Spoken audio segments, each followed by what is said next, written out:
specifically with this book, I mean, you guys have done great projects in the past, but this is a historical story. Did you find it hard reining in the art style to be more realistic to like the world, or did you want to kind of showcase the fantastical elements of this real life story, almost as if it was like a superhero? The second part. Yeah, definitely the second part. Yeah, I mean, Ray has a very exciting style to begin with, so I think trying to rein that in would probably be a mistake. It's a story that, even though it's real, it's larger than life, right? Absolutely. And so we're trying to live up to that. You know, we talk about cinematic storytelling, and this is the definition of that. So this is a story being told, split across 4 issues, put into a graphic novel, but the whole story, as it is, kind of has different beats. Yes. For instance, it starts off as a heist, then it becomes a war story, then it becomes like a political thriller. Yes. How did you guys decide to split this story into these 4 issues? Oh, that's a Chris question. I had the exact same question. I'm glad you asked it so eloquently. That's great. Hey everyone, this is Michael Moore, the descendant of Robert Smalls. So I think we'll bring him here for a bit, and if you have any questions, we'll. We're really relying on Rob. Rob's a master storyteller, and the windowing of how each one is going to feel is, it's paramount to how we're going to tell the story. So expect the writing to shift a little bit, but also the art style and the covers also as well. It'll all sort of reflect which window of his life we're looking into. And your breakdown of that is exactly the way I think of it. I thought that was great, because when I'm going into the thought process of how this is going to be broken down, it's all of these different, facets of adventure, right? Because we've seen it in the classic films we watched. You saw how Indiana Jones, who's got this entire franchise, like Captain Smalls, is like, Black Indiana Jones. It's just super cool. And then you can tell all these different stories, all based on the same person's life. And it just goes throughout an entire lifetime and then transcends to today. So it's pretty cool. Since you have here, if you don't mind, it's been amazing, following through this. As a kid, hearing this, you hear bits and pieces. You don't hear the whole picture, especially with the way our school system just kind of whitewashes so much stuff. But you hear all these little bits, and then to finally get it all in one big piece, and now it's being put out there and shared with the world. I've been watching a drive for 7 years of people harassing the Legion and people being like, make this movie, make this movie, make this movie. How does it feel, this coming to support for your ancestor? Yeah, it's amazing. It's an honor. It makes me feel lots of joy that his story is getting out there. Look, I couldn't be more biased, but I think it's an amazing story. I think he's an amazing person. I think, I grew up outside of Boston, and I remember hearing about, of course, Paul Revere, and I remember specifically thinking when I was 7, I'm like, Paul Revere, that's cool. 1 If I Land, 2 If I Sink, but that's not like Robert Small. He didn't do all this stuff. So I think it's a great story. I think it's, and I feel honored to be a part of the project, and amazing team of people who are coming together to bring this out. So it's really, really cool. So suffice to say, you're very impressed with what they've done with this project. Yeah, it's amazing. It is amazing. And it will be very emotional for me to hold the book or to see it on the screen. I've been from the earliest days that I can remember, I heard stories about these people, about my great-great-grandfather, his wife, his mother, all these people. And then to actually see an expression of that in this way, I think would be extraordinarily powerful for me. I didn't even think about that, actually. The idea of you getting to see your ancestors on the big screen, that's going to be amazing, I know. I've imagined, all sorts of things about it, and then, there'll be an expression of it. So, yeah, I think it's... So you're the historian of your family, right? I guess so. Yeah, yes. I guess so. I paused because you know, it's like there have been others who have had that role, spokesperson, historian, and you know they've kind of passed on, and I guess now I'm at the top of that pyramid, and They've handed the task down to you. for better or for worse, yeah. Who do you hand it down to, right? I got four sons, so There we go. So, what does Robert Smalls mean to you specifically? Like as a child growing up, learning about it. It kind of inspires me a little bit to not really be afraid to do anything and everything that you feel you're capable of. You know, he didn't stop at one thing. He did multiple things. Man, like that's so cool. You know, usually, I think especially, you know, being a black person like in the creative field or anything, people will try to kind of put you in a box and be like, okay, you're this guy. You know, to be able to work on a story about a man that really couldn't be put in a box, you know, that's awesome to me. Like, yeah. So earlier we talked about covering the topic of his youth, and of course before, I imagine would be covered in the story as well. How deep does it go into his travel through slavery and being a descendant? Was that something that is just part of the story, or was it difficult to actually see it put to paper? well, no, I mean the history is what it is, and I actually think sort of filtering the history, I'm not sure that does justice to him or to what he went through or whatever. So, you know, Rob and I have had so many conversations, and you know, he tried to get it right. He wanted to get the history. He wanted to be able to tell the story the way it was. And I just think that that's so important. I think there's, you know, there are lots of things about our history that might not be pleasant, might not be happy, but it's the truth, and there's a certain amount of strength in the truth, and with someone like Robert Smalls, who I think everyone should feel like they can connect with. You know, it is what it is, and if we are telling the story in a way, it's kind of a classic, you know, character facing insurmountable odds, you know, against sort of almost a demon villain kind of a thing. You know, he overcomes all of that. Like, I think there's some cool elements again that I think are fun, and you can present it without minimizing, you know, anything that he sort of experienced. Yeah, well, without knowing what the question Yeah. was, I'll just jump in because that's what I do. Sorry, but yeah, exactly. Because along with that, I think that the thing about telling inspirational stories, especially inspirational stories about African Americans right now, is the first thing anybody asks is, you know, they start poking at it.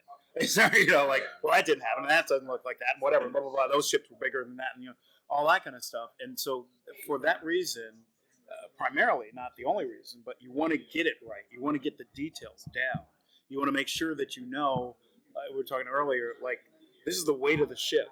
This is, you know, they took off at 3 a.m. They, sunrise in Charleston, you know, at that time of year is 5:45 a.m., you know, and they were, the current runs from, you know, east to west, and, you know, so they're going against current in a bogged down ship that had one spin wheel, and that was,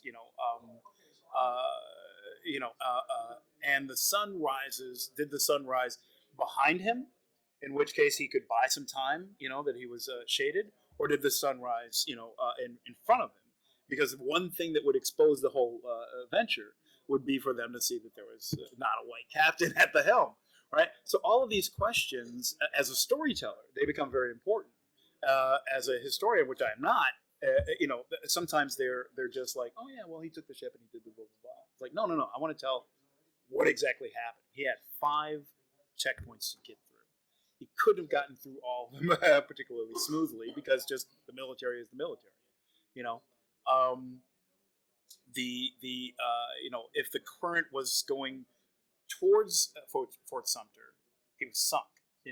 If the current was going away, he could use it as an advantage. So all of those little things become important.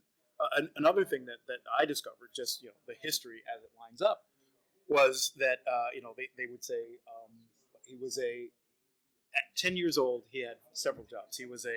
He sold candy. He would buy bags of candy, take the individual things, and then sell them individually on the docks. He also sold tiny bags of tobacco to adults. So he was covering kids and adults, and making some money there. The other thing that they say is that he was busted several times for staying out late with his white friends, and that the police, at that time, were kind of warning Henry McKee, like, don't let this keep happening. We can't. It's police then as now. Really don't take it well when black people break like tiny rules. You can be whatever, but yeah, that those things, he was in danger. And then there's this little thing that says like, oh yeah, and then he got a job as a lamplighter. And historically, they just go 1, 2, 3. But I said, wait a minute, a lamplighter, he could stay out as late as he wanted if he's a lamplighter. That was genius.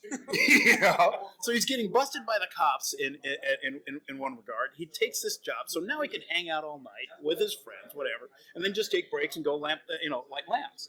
And so that, as an accuracy point, helps us tell the story, and also defends us against people who are going to say like, oh, you're blowing up the story just to make Robert Smalls look like this great guy. It's like, no, he was a great guy. The story needs to be told really correctly, and the excitement that lends itself to a graphic novel is in his life, and is inspirational, and then just coincidentally, kids read graphic novels. They don't read big history books. So so we have that. I couldn't find any history of you working on any comic books or graphic novels in the past. I have not. So what is it like jumping into this field and being able to figure out how to run with this opposed to like a movie format? Yeah, well, that was the thing. Is that like I've written half-hour TV, a bunch of sitcoms. I've worked on Studio 60 with Aaron Sorkin, an hour. I worked on both comedy and drama in that form. A lot of animation. I did stand up, and I did. I've even written commercials. So basically, for me, it was like storytelling and storytelling and storytelling. That's one thing you learn. And fortunately, Chris Robinson, who's done a million of these things, he said, well, you can't just hand somebody a script and have them draw it. You got to kind of work it out and whatever. And so he sent me some samples of other people's work that I could base my work off of. And I took a look at that, and I said, well, is it okay if I do a little bit of a hybrid? Because I'm really comfortable in screenplay format. But if I divide it into pages with descriptors, I cut my dialogue down. And we just look at it as what we can fit on one page, so that each page of script is like half of a page, of a graphic novel. And then I give Ray Anthony Height some room to just draw. If I just have a couple of pages with just one line on it, would that work? And he said, yeah, I think that'll work well. And so the story flow still works very nicely. And the rest of it is just it was like learning a new language, But for me, I speak 7, so so you learn the skills of one contribute to another. And we've asked this question pretty much everyone else that's come to the table. But what does the Robert Small story mean specifically to each of you? Oh, great. Yes. For me, it means an opportunity to rewrite history and write history. So we say rewrite with the W and then write with the R, and kind of correct some mistakes that in storytelling about the truth and of who we are as Black people and who we are as Americans in general, and it gives another opportunity to us as creatives, to be at the helm of that, and kind of put the onus and responsibility on us that if we don't tell the story, then who will? So, what brought you to the idea of putting it into a graphic novel format? Well, we had been planning, as a producer on the project, we had been planning on going straight to film and television with it. But we learned through doing research and trying to dig up all of the points that we needed. We learned that there was no real IP on the project, right? Like there's not like a Robert Smalls biography or you know what I'm saying, or something like that. And also, if you think of all the large IPs, especially like at a place like this, right, that do turn into film or television or video game or whatever, it comes from some sort of comic book and or graphic novel.